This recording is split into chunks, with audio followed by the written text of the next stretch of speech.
Hello everyone, I am Sonia and welcome back to my channel Sonia's world. আরও একটা mini blog নিয়ে চলে এসেছি। এটা হচ্ছে শর্মিষ্ঠার গায়ে হলুদের মিনি ব্লগ। তো এটা ছিল আমার হলদির লুক।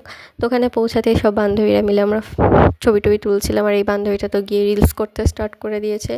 আর ওর পাশের এই ছোট্ট বুনুটা পুচকুটা ও দেখছে যে ও কী করছে, ব্যাপারটা বুঝতেই পারছে না। তারপরে তো সবাই মিলে জল সাজতে চলে গেছিলাম। তো শর্মিষ্ঠাও, যার বিয়ে, সেও চলে গেছিলো। তা গিয়ে তো দেখো সবাই এত নাচছে, ওর নিজের বিয়ে ওই প্রচুর পরিমাণে নাচছে।